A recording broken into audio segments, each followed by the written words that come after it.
merde. Aujourd'hui, on mange la même jour que les 5 derniers jours. On a changé la forme. Du coup, on a l'impression de manger un truc différent. On lâche rien, l'équipe. Ils ont mis les LED, ils ont mis la salle un peu en mode Dark Sasuke. Une petite séance pec épaule. Pour Fredo, on va faire du vélo. Donc, je pense une petite demi-heure de vélo. Ok, on vient de finir une petite séance de 10 tonnes à l'halter, ça fait plaisir. Là, douche, on range l'appart, on mange. Et cet après-midi, on a une petite to-do à faire en vrai. Que sur des projets annexes, c'est eux qui vont arriver dans plusieurs mois. Mais au moins, comme on a du temps, on peut préparer ça. Comme ce qu'on doit faire pour Civium, c'est à partir de lundi. Et de toute façon, on risque pas d'aller dehors vu le temps. On part sur un clean complet. C'est un peu le zoo. Donc on s'occupe de ça, on set up tout pour être parfait pour cet après-midi. Et surtout attaquer la semaine. C'est parti.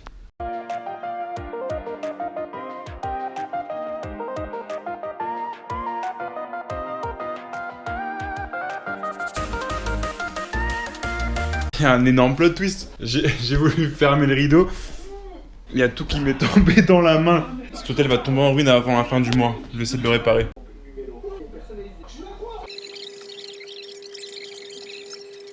Us.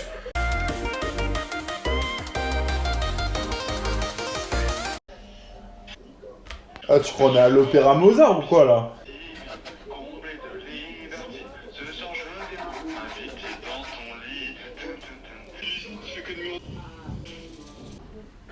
Attends, mais comment ça, j'ai une dédicace? Non, mais ouais, gros, toute ma force là pour les 3 prochaines semaines.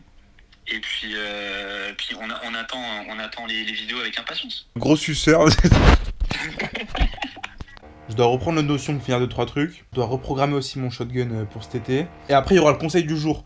Je vais essayer d'écrire un truc un peu... Je vais essayer de faire ça bien. Parce qu'aujourd'hui, le voisin fait les travaux. Vous savez que quand on est ainsi là, ça veut dire qu'on va délivrer de la value. Donc c'est parti, thème du jour. Le thème d'aujourd'hui, on l'a demandé. Ce qui est pas mal, c'est de faire des thèmes où il y a un peu une demande quand même. Des questions auxquelles je réponds assez souvent. Comment lancer sa SaaS, Software as a Service, avec 0 €? Une SaaS, c'est un logiciel, comme Civium évidemment, qui va être utilisé comme un service. Donc la principale différence avec un logiciel, c'est que là, souvent, il y a un abonnement mensuel. Ça va venir accélérer un processus ou aider une entreprise et ils payent chaque mois. Ça peut être par exemple Payfit ou en plus connu, ChatGPT, c'est une SaaS. Donc ça répond, c'est un service, c'est à disposition de l'IA et vous payez chaque mois pour avoir accès à ce service. Ce qui fait que eux, ils ont un revenu récurrent en ne faisant rien.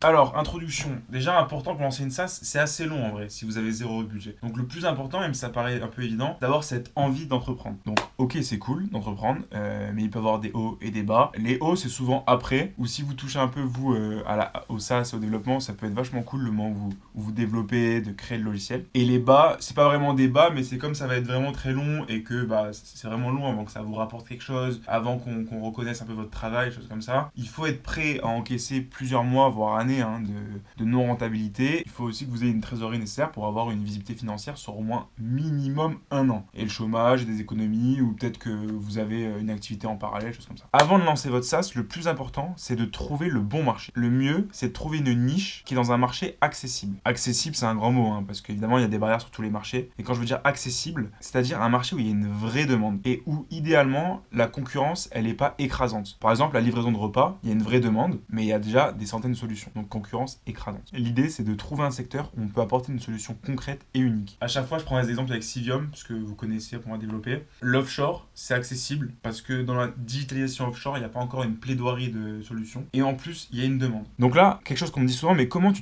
as trouvé ce marché, cette niche, choses comme ça? Comment tu sais quel marché a un besoin? Comment trouver votre niche? Et en fait, comment finalement acquérir des compétences et une crédibilité sur ce marché? Mon conseil, ça va être de le construire avec un grand groupe. Donc avant de lancer le produit, de prendre le temps d'acquérir des compétences dans l'industrie. L'idée, ça va être de faire un stage, une alternance ou même un CDD dans un grand groupe, que ce soit dans une industrie que vous avez déjà ciblée ou même si vous n'avez pas encore votre niche, pas encore votre industrie, dans n'importe quelle industrie. Par exemple, vous allez dans la métallurgie et en y restant 6 mois, 1 an, 2 ans, vous allez finir par déceler des problèmes. Une fois que vous avez ce problème, ou pour ceux qui veulent juste savoir comment faire un MVP, vous arrivez à l'étape de la création de ce MVP. On entend souvent parler que pour créer un MVP ou un logiciel, il faut sortir directement 10 000 €. On n'est pas obligé. Le mieux, c'est de commencer par créer un MVP fonctionnel et basique. Peu importe s'il est moche et très basique, on va rechercher uniquement les fonctionnalités. Le but, c'est au-delà d'expliquer et de parler de votre projet à un investisseur ou à un futur associé, vous avez quelque chose de concret à montrer. Par exemple, je veux créer un sac, bon bah ok, et si vous dites je veux créer un sac qui ressemblerait à ça, vous êtes plus pris au sérieux. Pour ça, vous pouvez utiliser une application comme Bubble. C'est sur ça que j'ai fait la première version de Civium. C'est gratuit, c'est très simple à utiliser et en moins de 1 mois, vous allez être un expert. Et si vraiment vous n'êtes pas bon sur les logiciels, choses comme ça, Canva ou Framer, vous pouvez faire des choses assez bien où vous allez devoir un peu plus expliquer, si on clique là, on va là. Mais vous pouvez faire une map de votre idée. Ce MVP, en plus, il va permettre de tester ton idée avant d'y investir plus de temps ou d'argent. Une fois ce MVP en place, l'idéal, c'est de le tester avec 2-3 clients gratuitement. Vous offrez des services en échange de récolter des informations. Ils vont vous dire ce qui est bien, ce qui est pas bien, ce qui manque, ce qui marche pas. Ces avis, vous les transformez en mise à jour et vous faites ça au moins 2 ou 3 fois. Comme ça, vous avez un MVP qui est quand même très solide, presque une V1. Maintenant, avec cette version, le but, c'est d'aller chercher un premier client payant. Vous pouvez recontacter ceux que vous avez fait gratuitement ou chercher d'autres personnes. Une fois ce premier client, on peut dire que votre application, votre MVP, a de la traction, ce que vous n'aviez pas au début de votre projet. Là, vous avez une idée, avec un projet qui est viable et que vous pouvez faire des démos, et vous avez un client qui montre que le marché est prêt à payer pour votre produit. Maintenant que vous avez ça, vous n'avez plus qu'à trouver de nouveaux associés ou des fonds pour lancer la V1 qui, elle, sera commercialisable à plus grande échelle. Ce premier client qui est le plus dur à avoir, on fera je pense des conseils sur les acquisitions premiers clients, parce que c'est le plus dur à avoir mais aussi le plus sympa. Parce qu'en soi, vous commencez à parler de votre projet un peu partout et vous vous faites connaître. Ce premier client, il permet de crédibiliser le projet et donc d'augmenter la valorisation et la crédibilité dans ton entreprise. Ce qui fait qu'à ce moment-là, quand tu fais rentrer des fonds ou un associé, tu auras plus de poids quand tu diras « Non, mais moi, je veux garder X% par exemple ». Si tu le fais rentrer dès la phase de l'idée, le fonds ou l'associé va te demander de prendre au moins la moitié parce qu'il y aura un plus grand risque. Le plus important avec ce premier client, c'est de ne surtout pas utiliser l'argent. 100% des bénéfices du premier client doivent être réinvestis dans la V1. Parce que c'est la V1, voire la V2, V3, qui va réellement te rapporter de l'argent à long terme. Donc tu réinvestis dans des API, dans du logiciel, dans du développement et aussi du développement commercial. Et c'est à ce moment-là que tu passes à un produit plus professionnel.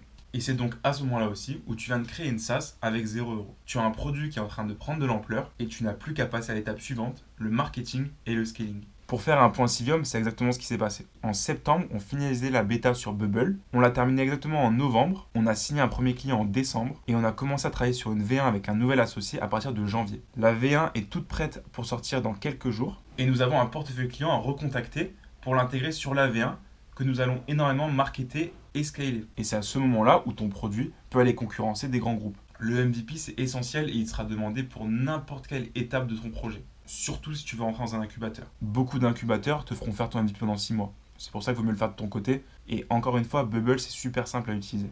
Moi, j'ai adoré utiliser Bubble. Si vous avez besoin de conseils aussi, n'hésitez pas. Donc ça, c'est ma technique et c'est ce qu'on a fait. Donc qui a été fait, éprouvé avec Civium. Créer ta SaaS avec 0 €.